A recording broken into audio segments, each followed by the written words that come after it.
Dear guitar, I'm sorry. It's over. It's not about you, it's about me. I think we should go our separate ways.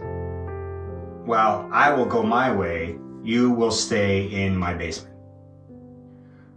We will always have the F chord. Goodbye, Chris.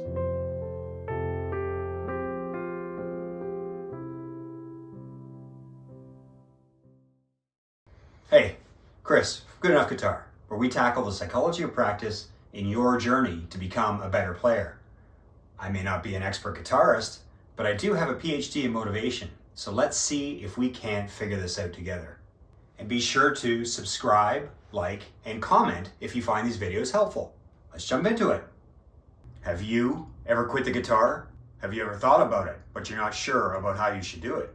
If so, you're not alone. Maybe you quit your guitar on good terms, appreciative of the experience you got and how that's going to help you excel in your next endeavor.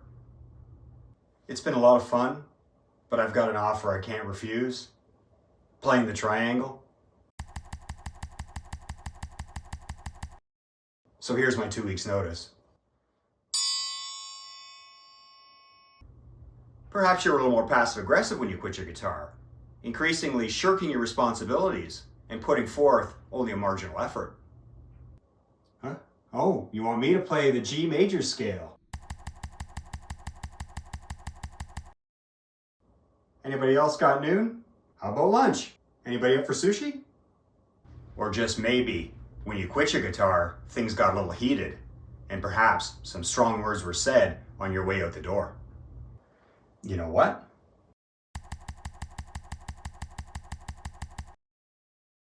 Maybe I wouldn't be quitting if it wasn't for all your early morning practices and playing scales over and over and over again.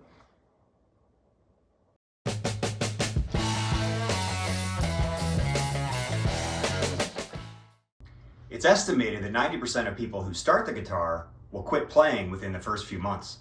Quitting anything thus comes down to the extent to which it is either rewarding or punishing. One of the most basic principles in psychology is the hedonic principle.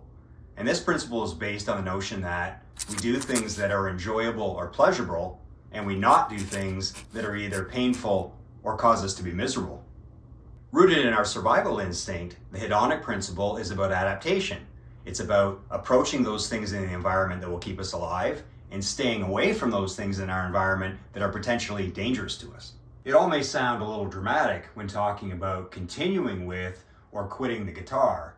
After all, playing guitar is not a life and death decision.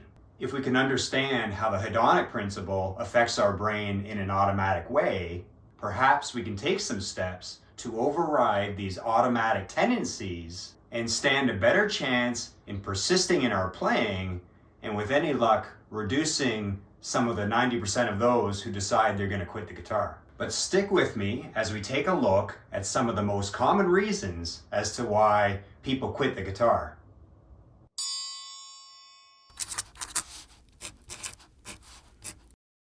Band practice today?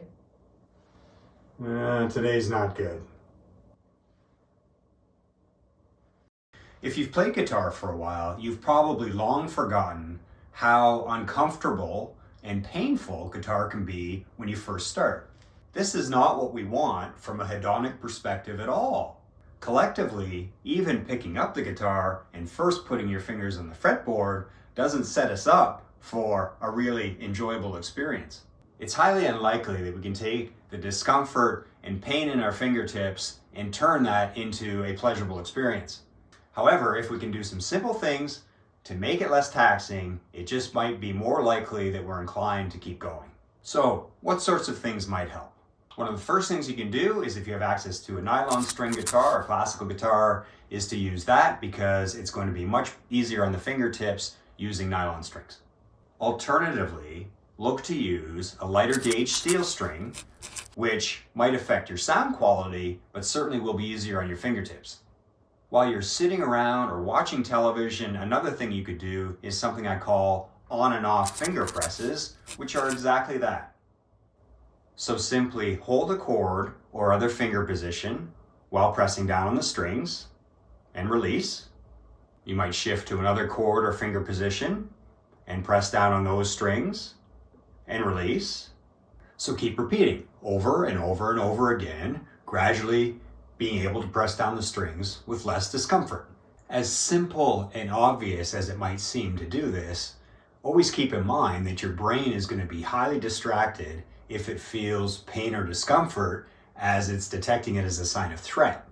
The separation or isolation of building up your fingertip tolerance is then less likely going to provide interference when it comes time to sitting and playing and practicing your guitar.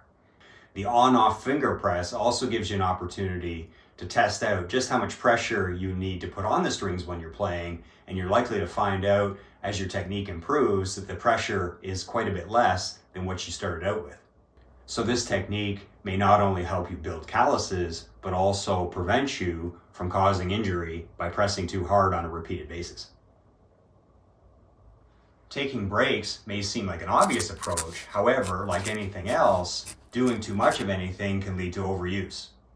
So dialing down the discomfort or pain further, dry and cracked fingertips are not only annoying, but if the skin is removed, you're going to have to start all over again. So you can simply just use a nail file to smooth out just the surface layer of dry skin, and being careful not to push down too hard and to file away that underlying callus. And be patient. Calluses take time to form, which means that, again, it doesn't make much sense to be doing too much all at one time. So it might seem obvious, but keep playing, because those calluses that you formed and are working just right will gradually disappear over time. If you're pressing too hard, if you're using poor technique or using poor posture, that's going to lead to injury. The pain and discomfort in your fingertips should be relatively minor and should disappear over time.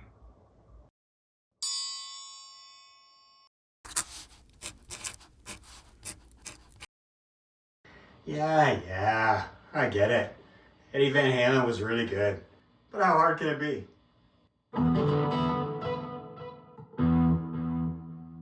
We all see these great guitarists out there, but you need to keep in mind they're great guitarists for a reason. You've probably heard the statistic that it takes 10,000 hours to be an expert in something. From that standpoint, if you practice 3 to 4 hours a day every day, it might take you somewhere between 7 and 10 years to become an expert in anything. Odds are, if you've not played the guitar before, it's going to be something very much unlike anything else you've done. So to put it in context, take a look at this chart. Two significant factors that need to be kept in mind are the extent to which playing guitar represents both a novel and a complex activity. If we take an activity that's low in its complexity and low in its novelty, say for example, sending a text message, which is easy to do and we tend to do it every day, accomplishing this task is going to be very straightforward. Now, let's say we take a highly novel task, like we've got a new TV remote, which, again, it might be new to us, but it doesn't take very long to learn it, and therefore its complexity is low, and we can repeat that task over and over and over again without much difficulty. And going further, assuming you know how to ride a bicycle and that you learned how to ride a bicycle many, many years ago, riding a bicycle indeed is a very, very complex task. And odds are it came with many bumps and bruises along the way. So riding a bicycle now comes easy to you because you learned how to do it many, many years ago, and it's no longer new to you. So no wonder guitar is so difficult, because starting out, it is both a highly novel task and a task that is also highly complex. From a hedonic perspective then, any sense of reward is only going to come very slowly and very gradually over time.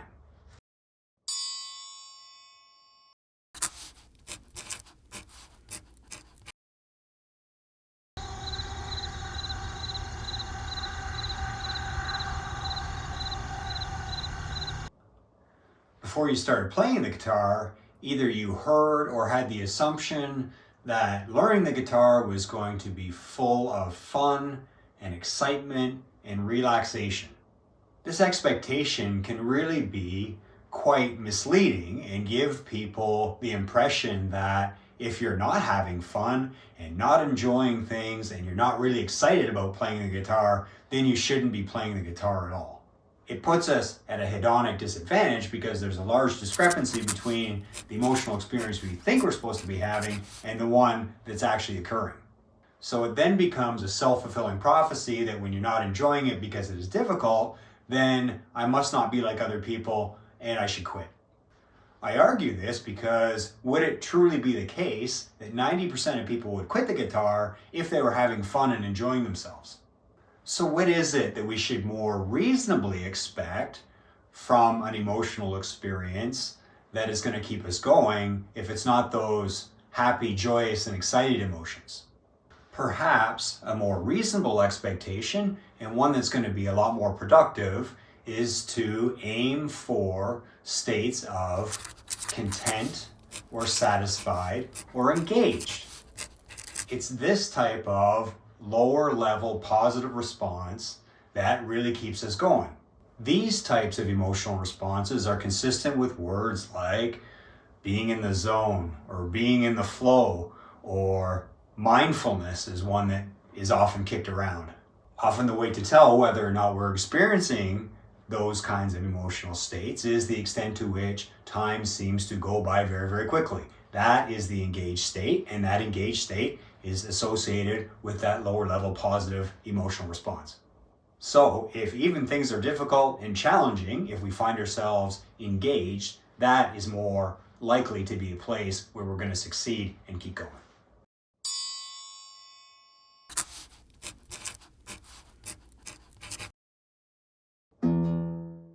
All right, all set. Let's get started.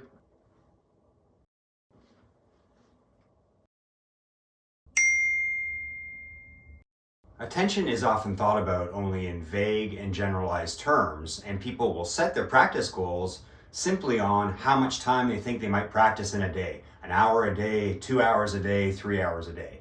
When this broad all or nothing approach falls apart because practice sessions aren't as long as one expects, it's easy then to jump to the conclusions that I can't pay attention or I can't focus enough in order to be able to play guitar.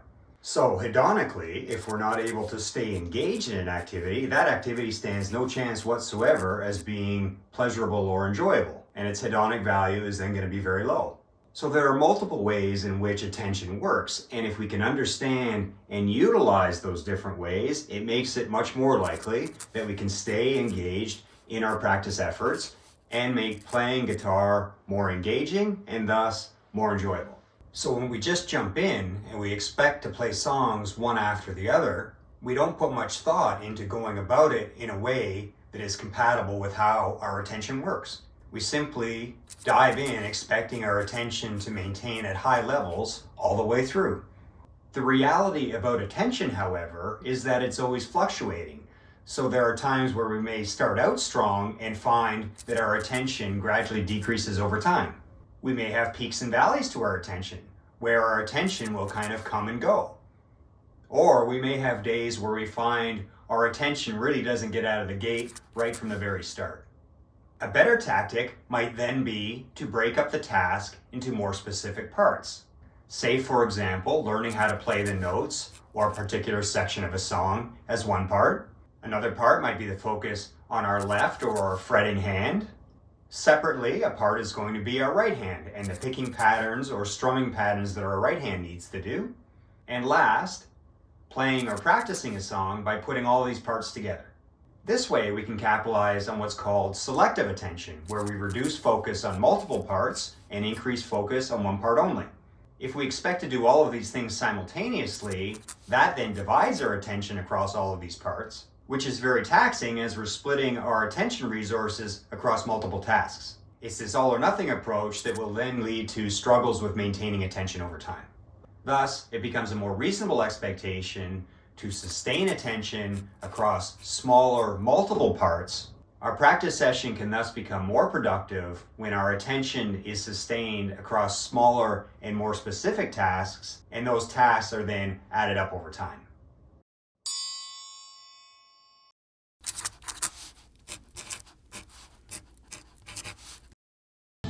Look at her playing the guitar. She's way better than me. Those are all children playing guitar, and they're all better than me. Look, even a monkey can play the guitar. At least I'm better than the monkey. We all compare ourselves to others. Our aspirations and our goals can come from seeing those who have abilities that are greater than ours. There are other times where we can feel good about our progress when we see others who don't do things quite as well as we do. So hedonically, it can be very rewarding to strive for goals and to see gradually over time how much progress we've made. However, the upward comparison to those who are better than us can also make things quite difficult if we are struggling to make progress. This social comparison can then cause us to have negative beliefs and expectations about our abilities to achieve our goals, and it can leave us with a great deal of discomfort. Maintaining realistic expectations about our skills and abilities while also keeping upward comparisons within the perspective of aspirations and goals we'd like to achieve can be one way in which we get better and continue to strive towards our goals. An underlying decision to quit something can be much more complicated than it seems. Ultimately, if that activity is not sufficiently rewarding, we're not likely going to keep doing it. Persisting through times that are difficult is thus the key to motivation, and having the insight into how and why we might quit something can sometimes help us avoid it. In doing so, we need not give up the guitar for other musical pursuits. Nor will we have to decline opportunities and invitations from others to practice. Band practice today? Today's not good. Thanks for watching, and be sure to stay tuned to Good Enough Guitar for more tips and tricks that not only help get you started, but also help keep you going. Until next time.